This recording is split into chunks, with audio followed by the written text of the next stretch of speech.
Ivan Katz here, and behind me are my Spridgets, my 1966 Austin Healey Sprite, and my 1967 MG Midget. I've already reviewed the 1966 Austin Healey Sprite. Look for my review elsewhere on YouTube. Also look for Driving a Sports Car in the Rain, which I shot in the Sprite. But today I'm going to talk about the MG Midget. I bought it a couple years back and I posted a quick video on it and revealed it to you guys, but I've since painted it and it's on the road. Didn't really have to do anything to it mechanically. It's a great car, very reliable, and I'll talk more about it in the video. So, my MG Midget. Did I make a mistake in buying basically a twin clone of my Austin Healey Sprite? And will I be impressed? Let's find out.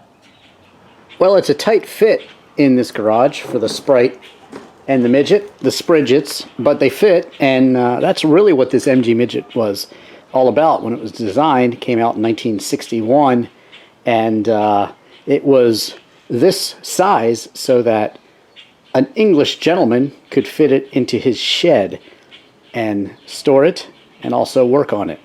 So there you have it. That's why they're so small, and that's why they were such a big hit in England. But shape-wise, it's pretty cool to have both cars right next to each other because you can really look. They are twins. These are basically, it's a Mark III MG and also a Mark III Sprite. And this one with a 1098cc engine, and this one has a 1275 engine. More on that in a bit. But I like the wire wheels on this one.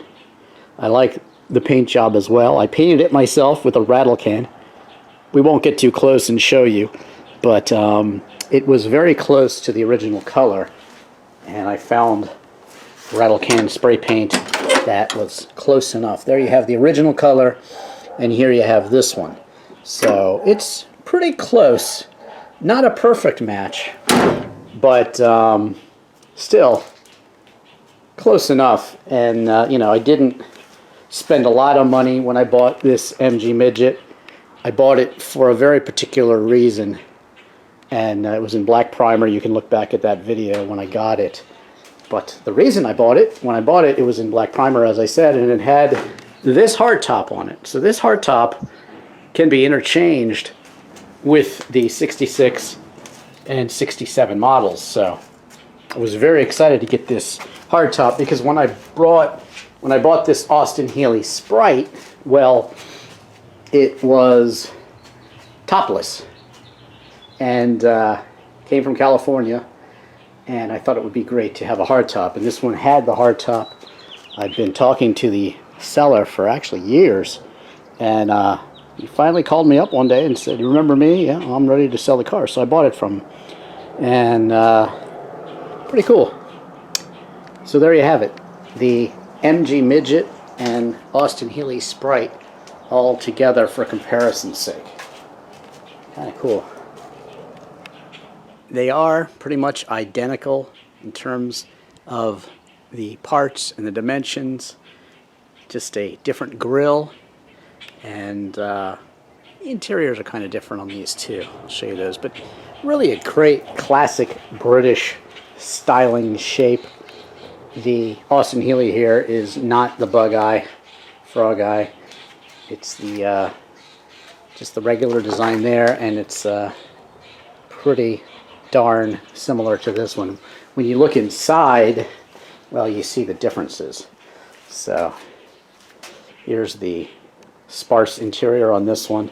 I say sparse, but I think the Austin Healey Sprite's interior is a bit more Spartan. This one was actually supposed to be an upgrade to the Austin Healey Sprite, believe it or not. I'm not so sure about it with my examples. I think that when you take these two cars together and compare them, I think this one wins in styling. But the interiors are basically the same. Cooler seats in this one, certainly. But the dashboard and the layout, pretty similar. And I'm surprised that, like I said, this Midget is supposed to be the upgrade, but there you have it. I like the wood steering wheel here in this one, and the wire wheels, they really set it off to me, and just really dig the style of these cars. And they are super small. This one is definitely fun to drive. More on that in a second, but in terms of its styling, 2 thumbs up. Really cool looking, and hey, I don't think my rattle can paint job is so terrible. I kind of like it.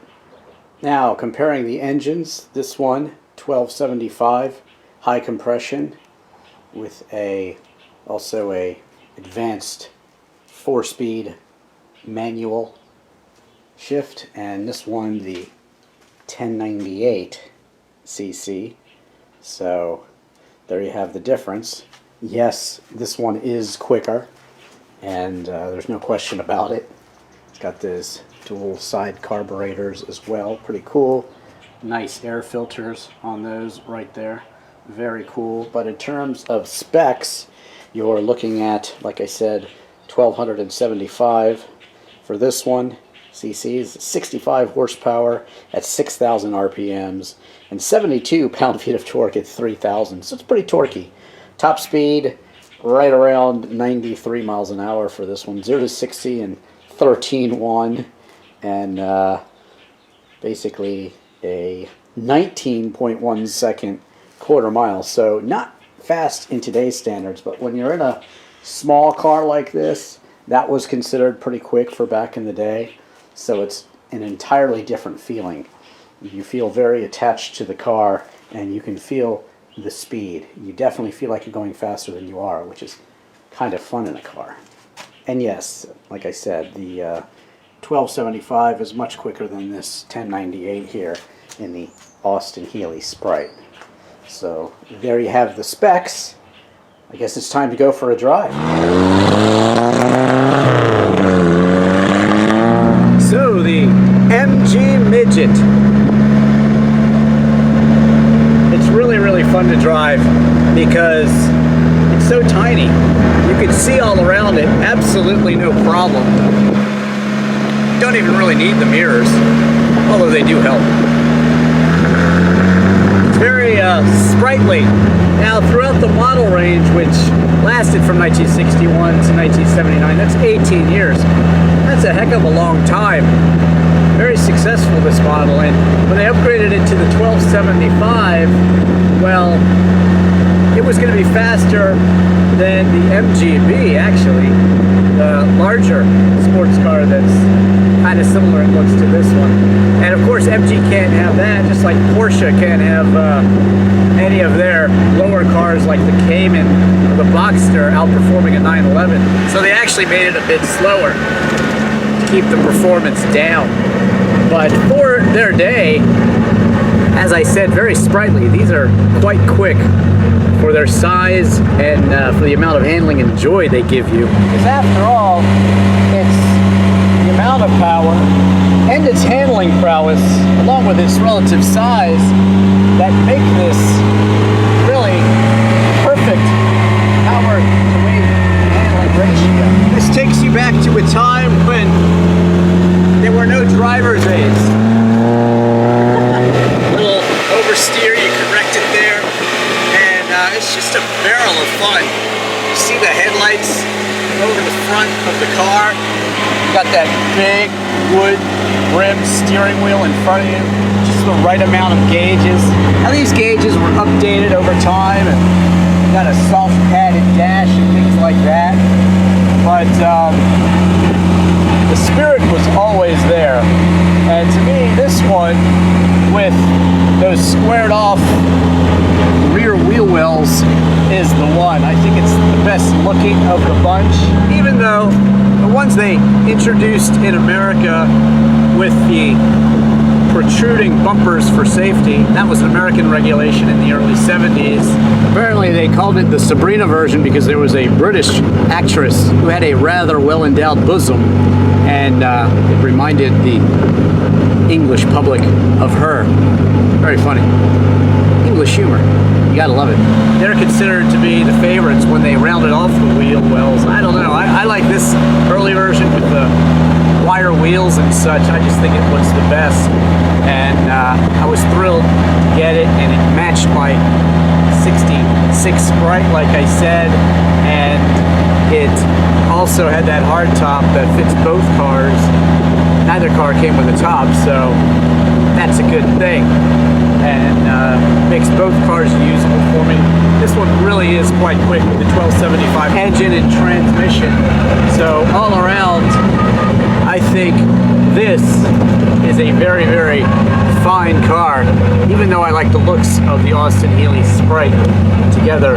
These Spridgets are extremely enjoyable classics, and you can pick them up for really just a couple $1,000 for a car that needs some work, all the way up to, you know, $10,000, $15,000, maybe more for rare ones. But at any rate, that's pretty fair money for a car that gives you this much enjoyment and is oh so fun to drive in, oh so sprightly for its day. Thanks for watching. Don't forget to follow me on Twitter and Instagram. Don't forget to check out all my other videos, disc golf videos, COVID-19 videos, sung to the tune of Hey 19 by Steely Dan, my literal video for Chris Isaac's Wicked Game, music videos where I play all the instruments, and of course I have a Patreon site. Please check that out if you'd like to support me in my channel. And also, of course, just Google Drivin Ivan in any car. You can find my car review of that car. And also, don't forget to follow me on Twitter and Instagram, and also share my videos as well, and please subscribe. Thanks for watching. I'm Drivin Ivan.